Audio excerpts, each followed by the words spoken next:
Selamat datang di podcast Simpang Siur. Kali ini kita kedatangan narasumber dari salah satu mahasiswa dari Klaten. Langsung aja kita panggilin. Apakah ceritanya nanti menarik untuk kalian teman-teman Simpang Siur? Langsung kita panggilkan narasumber kita, Mas Ari Wibowo.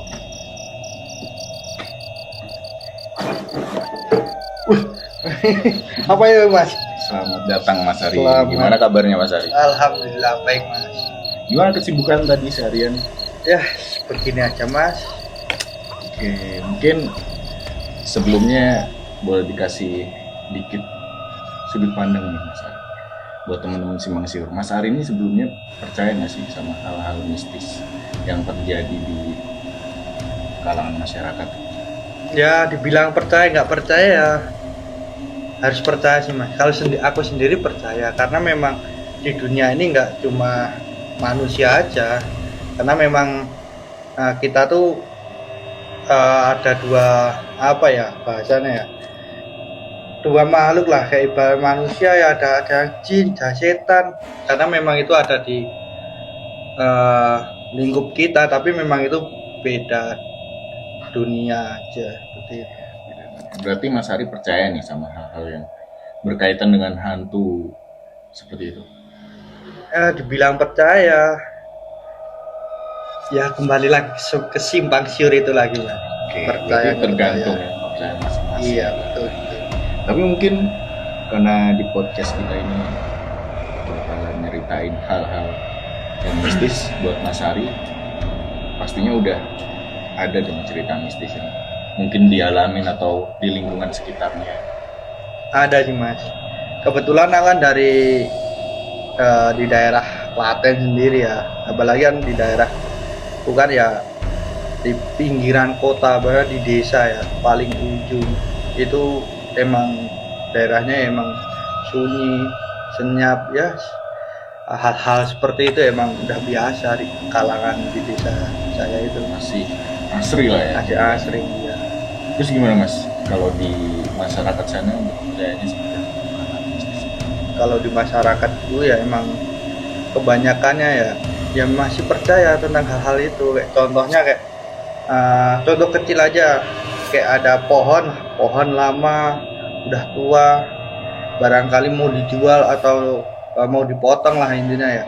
Itu kadang tuh bikin syarat-syarat dahulu atau emang disyaratin pakai kembang dan segala macam seperti itu. Karena memang kadang ada yang motong atau yang tanpa perizinan itu kadang ada yang sakit, ada bahkan sampai meninggal dunia. Ini maksudnya yang nebang Yang pohonnya menebang tadi. itu iya.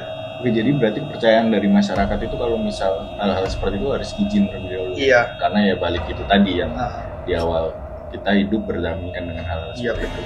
Mungkin bisa diceritain Mas, Iya. hal-hal apa sih yang pernah dialamin di daerahnya Mas? Ya contoh ada sih Mas satu ya di daerahku tuh ada pohon yang namanya pohon buah ini loh Mas. Buah asem man. Asem Iya, pohon asem itulah. Itu kan emang kayak sakral banget ya di desaku itu. Itu emang kayak gitu udah pohonnya lama banget itu sampai bertahun-tahun itu. Terkadang tuh emang diasingkan bahkan sampai kayak pohon itu kadang tuh sekarang tuh kayak nggak buat apa gitu kalau nggak dipotong gitu.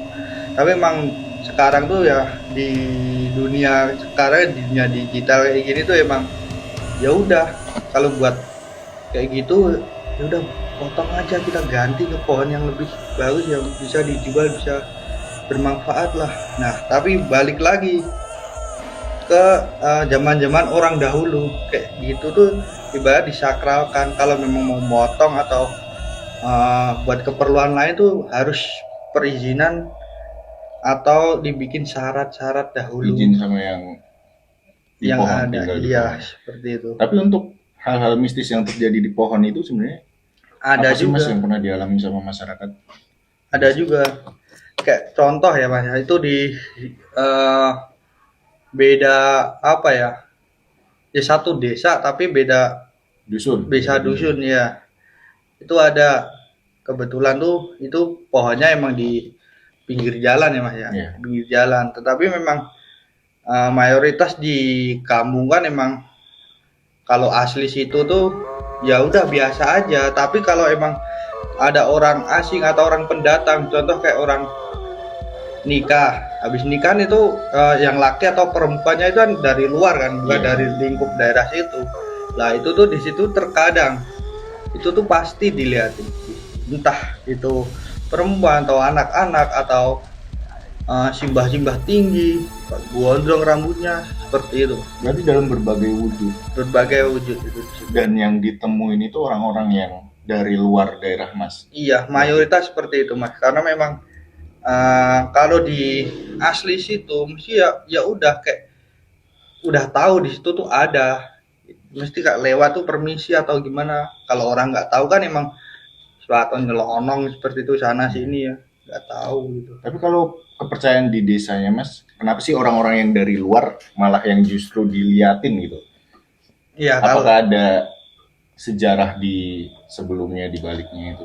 ya kalau dari ini dari orang-orang dahulu ya Mas, tapi kayak kalau aku sendiri pun ya percaya nggak percaya, karena memang kalau orang asing atau orang pendatang ke desaku itu biasanya kalau dilihatin itu kayak menyapa gitu.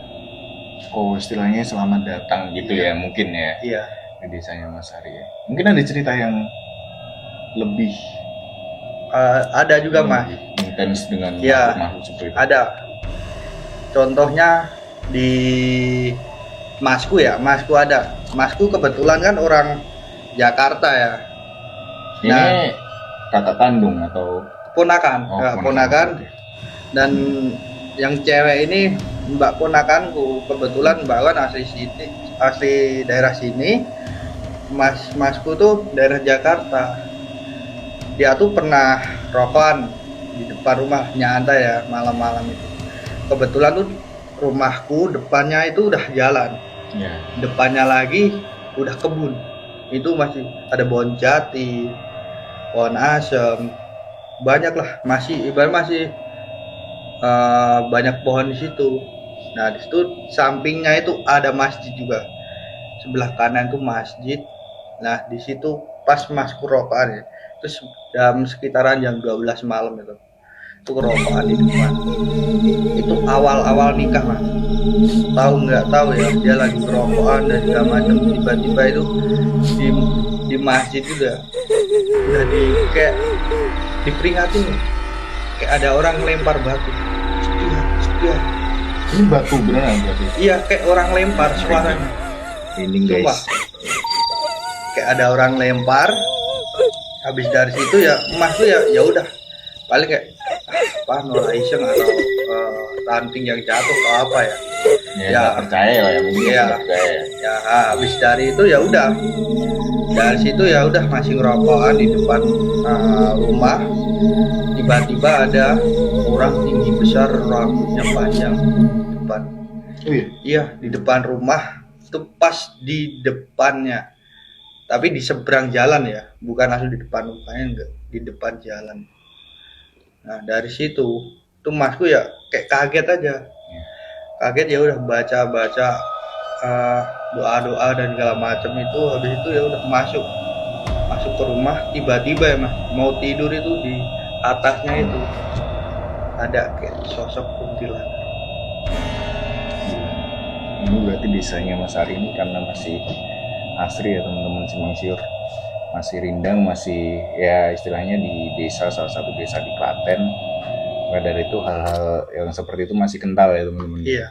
Oke, mungkin sekian cerita mistis di Desa Mas Ari. Kami dari tim Simpang Siur pamit undur diri, dan jangan lupa kalau kalian